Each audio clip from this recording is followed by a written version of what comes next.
The fog that saved 12. The morning mist clung to the Vietnamese jungle like wet cotton, so thick that Gunnery Sergeant Carlos Hathcock could barely see his own rifle barrel. His spotter, Corporal Burke, pressed against the muddy earth beside him, both men listening to the distant sounds of their patrol. 12 Marines who had been moving through this godforsaken valley for 3 days, hunting ghosts and finding only empty trails. What they didn't know was that the ghosts had been hunting them back. Hathcock adjusted his grip on Cold Aim, the customized Remington 700 that had become legendary among Marine snipers in I Corps. The rifle bore little resemblance to its factory origins. Months of careful modifications had transformed it into something that could place bullets within a dime's diameter at 300 yards. Some of the brass back at Da Nang called his alterations unauthorized field expedients. Hathcock called them survival. The fog had rolled in just after dawn, transforming the valley into a grey maze where sound played tricks and shadows became enemies. Standard operating procedure called for halting movement until visibility improved, but Lieutenant Morrison had pushed the patrol forward anyway. Intelligence suggested a high-value NVA commander was using this area as a supply route, and Morrison wasn't about to let political pressure from battalion turn into a missed opportunity. Burke's hand touched Hathcock's shoulder. 3 quick taps, the signal for movement ahead. Through the scope, Hathcock could make out the ghostly silhouettes of their Marines, spread in a loose formation as they picked their way down the slope toward what their map showed as a dry creek bed. What the maps didn't show were the spider holes and camouflaged positions that had been carved into the valley walls over the past month. The thought brought back memories of his childhood in Arkansas, hunting deer in morning fog with his grandfather's old Springfield. His grandfather had taught him patience, how to read the forest's rhythms, how to see patterns in chaos. "Boy," he had said, "the deer that survives isn't the fastest or the strongest. It's the one that knows when to move and when to be still." Those lessons had kept Hathcock alive through dozens of missions in I Corps, but this morning felt different. The fog seemed too convenient, too perfectly timed. In the distance, he could hear Morrison's radio crackle as the lieutenant tried to maintain contact with base. The static was getting worse as they descended into the valley.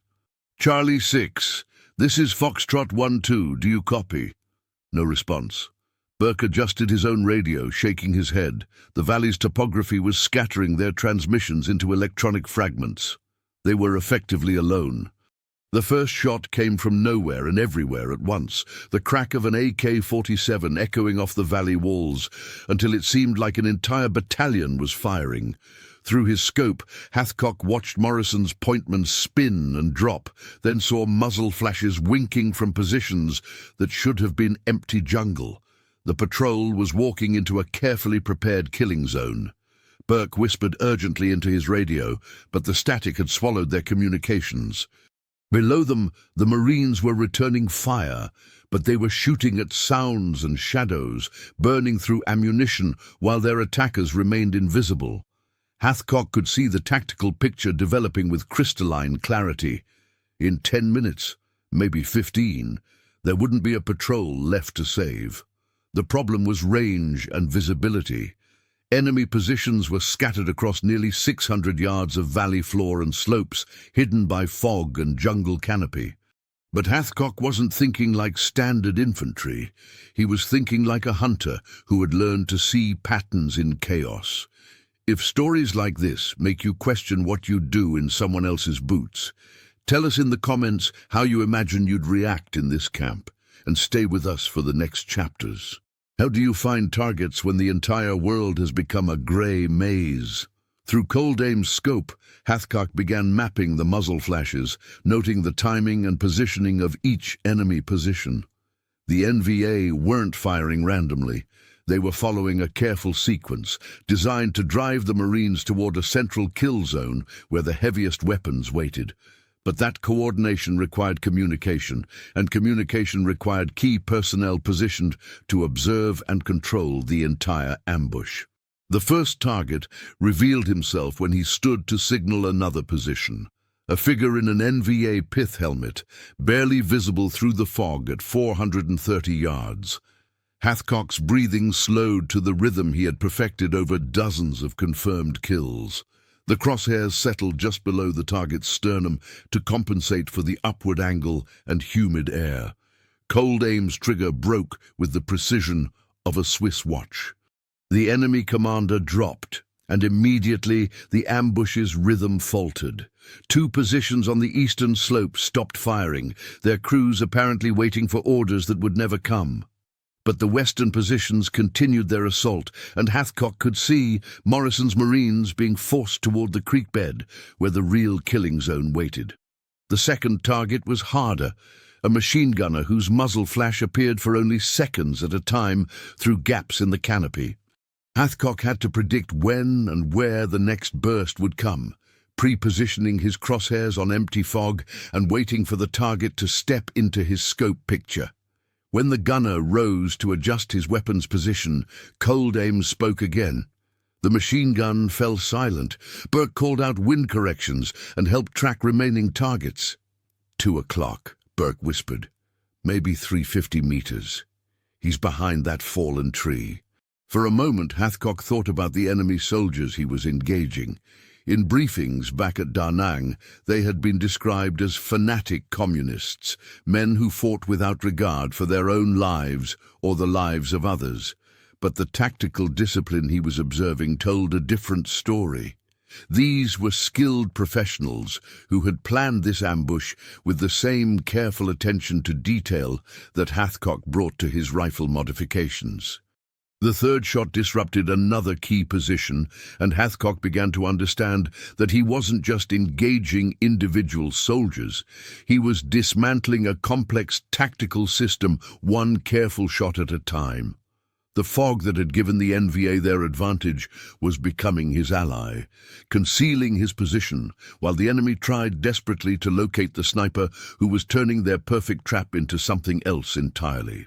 In his peripheral vision, he could see Burke methodically checking their escape routes, noting wind direction changes, keeping track of ammunition. They had been partners for 8 months, and Burke understood that successful sniping was as much about preparation and position as it was about marksmanship. 4 more positions on the western slope, Burke murmured.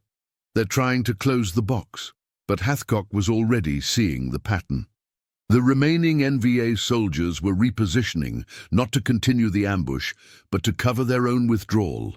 They had realized that their carefully planned operation was being systematically destroyed by a single rifle, and now survival had become more important than the mission.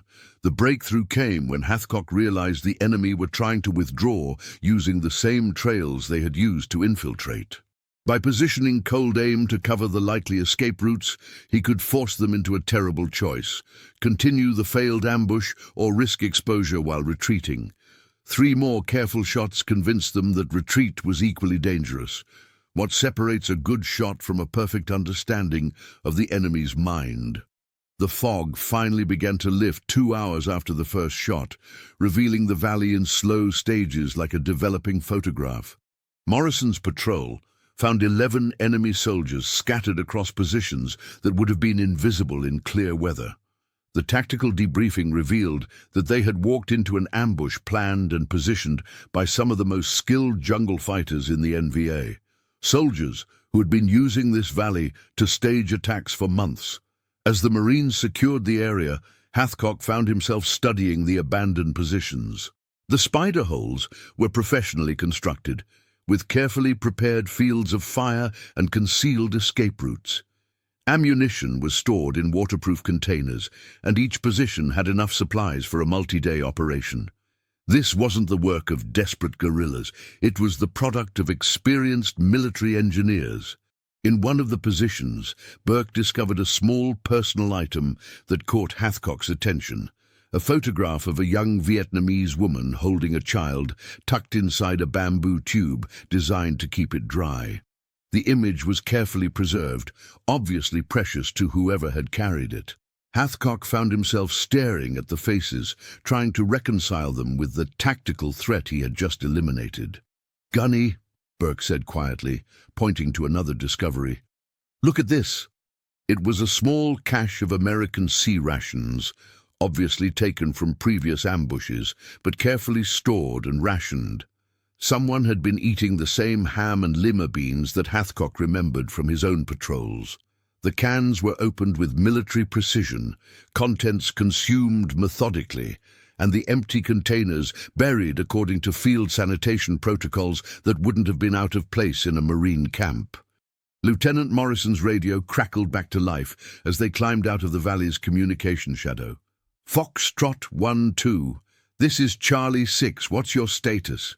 "Charlie 6, we're secure," Morrison responded.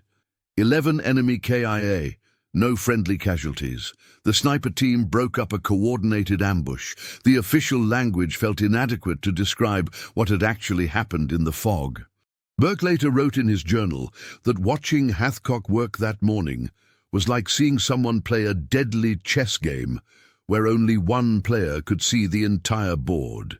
But even that description missed something essential about the encounter. During the helicopter extraction, Hathcock found himself thinking about the photograph and the sea rations. The enemy soldiers had been professional, disciplined, and careful about preserving things that mattered to them. They had families, they maintained equipment, they followed tactical doctrine. In every way except nationality, they had been mirror images of the Marines they had been trying to kill. Back at Da Nang, the rifle modifications that rear echelon officers had criticized as unnecessary became the subject of intense technical discussion. Cold Aim's precision in foggy conditions challenged conventional wisdom about effective engagement ranges, and several armory personnel wanted to examine the weapon's custom trigger assembly and scope mounting system. But Hathcock kept thinking about the photograph. Somewhere, the woman in the picture was waiting for someone who wouldn't be coming home. The child would grow up with only stories and memories. In all the tactical debriefings and technical discussions, nobody mentioned that part of the morning's work. Do you think you'd cling to what you were taught back home, or to what your own eyes see in a place like this? Comment which side you'd lean toward, and share this episode with someone who loves real human stories from history. Can a perfect tactical victory still leave questions that have no clean answers? The photograph stayed with Hathcock through the weeks that followed. He had turned it over to intelligence personnel as required by standard operating procedures, but the image remained vivid in his memory. A young woman's smile, a child's small hands, both preserved with the same care that Hathcock brought to maintaining Cold Aim. During routine maintenance sessions, he found himself thinking about the enemy soldier who had carried that picture. The man had been professional enough to construct an effective fighting position and disciplined enough to maintain proper ammunition storage. He had also been human enough to risk carrying something that served no tactical purpose except to remind him of what mattered most. Burke noticed the change in his partner's demeanor during their next mission preparation. "You've been quiet since the valley," he observed while they zeroed their weapons on the Da Nang range. "Just thinking about the job," Hathcock replied, adjusting Cold Aim's scope. The rifle's custom modifications continued to perform flawlessly, but the satisfaction he usually felt from precision shooting had become complicated by other considerations. In the camp's mess hall, conversations inevitably turned to home and family. Marines shared photographs and read letters aloud, maintaining connections across 12,000 miles of distance. Hathcock began to notice how carefully everyone handled these personal items, the same reverence he had observed in that abandoned fighting position. The mail delivery that week brought a letter from his wife back in Arkansas. She wrote about everyday things, the weather, neighbors, small challenges of managing alone while he served overseas. Her words carried the same sense of love and longing that had been implicit in the preserved photograph. The only difference was language and geography. A Red Cross chaplain visited the base, conducting services and counseling sessions for Marines dealing with the psychological pressures of combat. Father McKenna was a soft-spoken man from Boston who had served in Korea and understood the particular weight that accumulated from repeated exposure to life-and-death decisions. "Son," the chaplain said during a private conversation, "I've noticed that some of our best soldiers carry the heaviest burdens. The men who take their responsibilities most seriously are often the ones who struggle most with what those responsibilities require."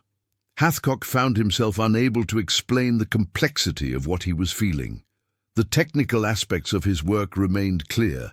He was an effective sniper who had saved the lives of 12 Marines through superior marksmanship and tactical awareness. But the human aspects had become more difficult to process. "Father, what do you do when the enemy stops looking like the enemy?" McKenna was quiet for a long moment. "You remember that seeing someone's humanity doesn't make them less dangerous, and neutralizing a threat doesn't make them less human. Both things can be true at the same time." The insight was helpful, but not entirely comforting. Hathcock continued to maintain his equipment and prepare for missions, but the absolute certainty that had once characterized his approach to the work had been replaced by something more complex and harder to define.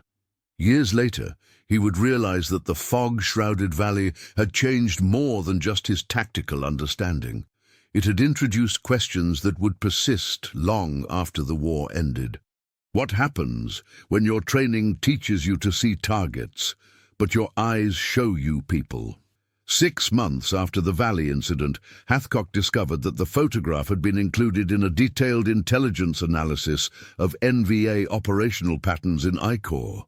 The document, marked for official use only, contained technical assessments of enemy tactics, equipment, and personnel management.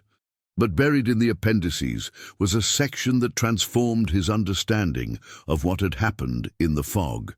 The intelligence officer who briefed him was Captain Rodriguez, a former Marine who had transitioned to analytical work after being wounded during the Tet Offensive. Rodriguez spread aerial photographs and tactical diagrams across his desk, pointing out patterns of enemy movement and positioning. "Gunnery Sergeant, what you encountered that morning wasn't a standard ambush patrol. These were some of the most experienced jungle fighters in the NVA, men who had been operating in this area for over 2 years. They had achieved nearly a 60% success rate against our patrols. The technical details were impressive from a purely military perspective. The enemy unit had developed sophisticated techniques for using weather and terrain to their advantage, and their equipment maintenance and tactical discipline rivaled anything in the Marine Corps. But Rodriguez had additional information that hadn't been included in the initial debriefing.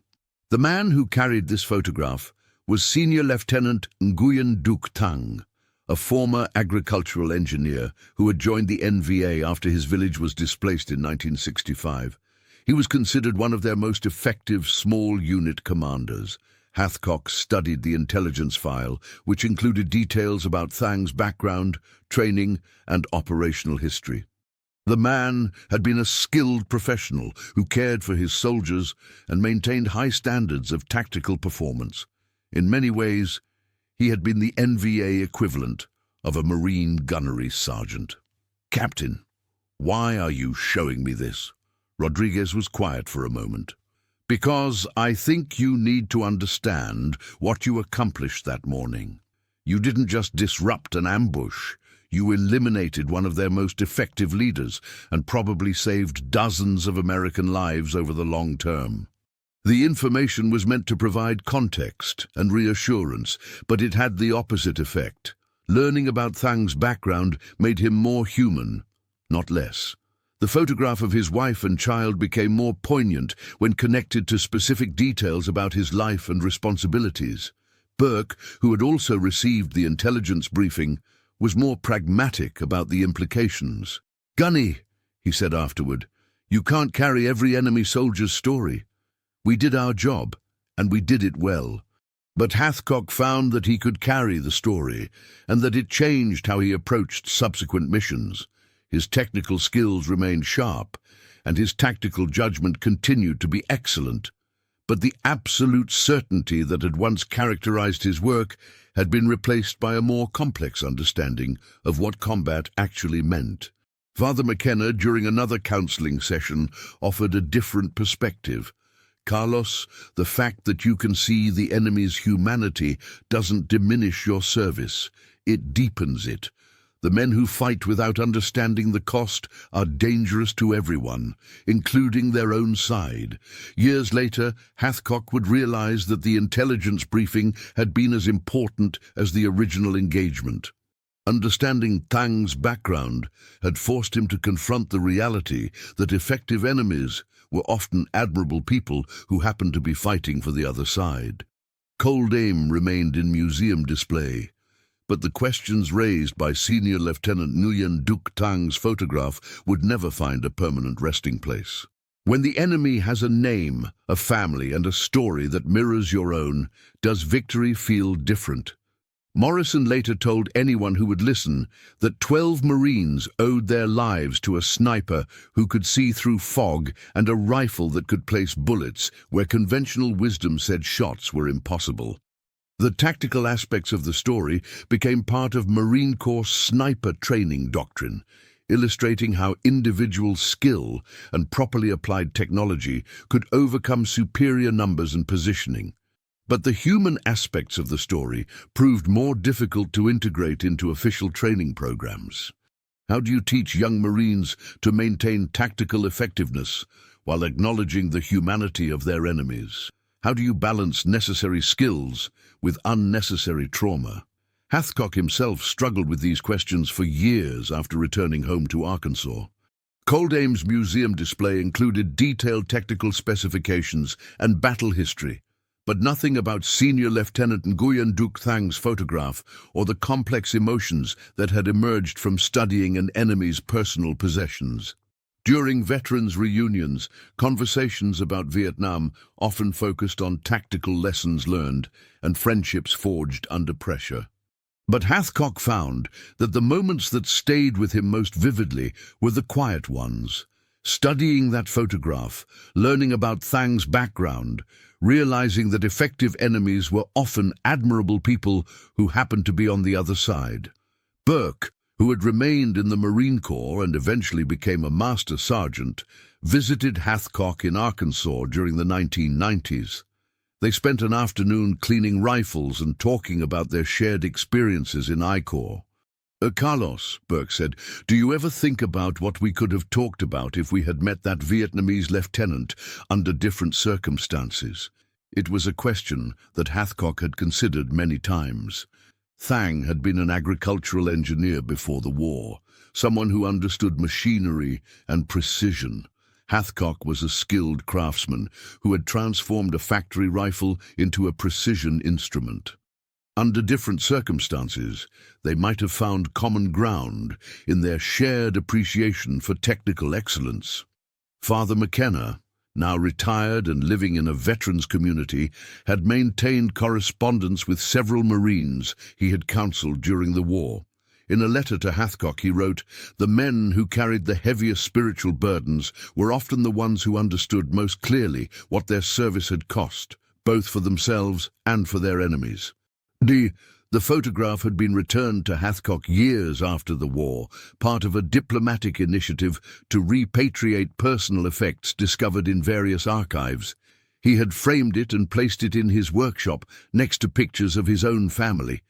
Visitors sometimes asked about the Vietnamese woman and child, and Hathcock would explain briefly about Senior Lieutenant Thang and the morning in the fog-shrouded valley. The story that emerged from these conversations was more complex than the tactical narrative taught in military schools. It included technical details about rifle modifications and long-range shooting, but also questions about humanity, dignity, and the emotional cost of effective service. Years later, when people asked Hathcock about his most memorable experience in Vietnam, he would often mention the fog that had saved 12 Marines. But he would also talk about a photograph, a skilled enemy officer, and the realization that victory and wisdom were not always the same thing. Cold Aim remained in its museum display, a testament to American innovation and Marine Corps precision. But the real legacy of that morning in I Corps was harder to exhibit, the understanding that even necessary wars were fought by human beings who deserved to be remembered as more than tactical problems to be solved. If this story reminded you that even in the darkest times, small acts of humanity still matter, subscribe to the channel, tell us which country you watch from, and invite someone to revisit history with us in the next story. Do we honor veterans most by celebrating their victories, or by understanding the full weight of what their service required?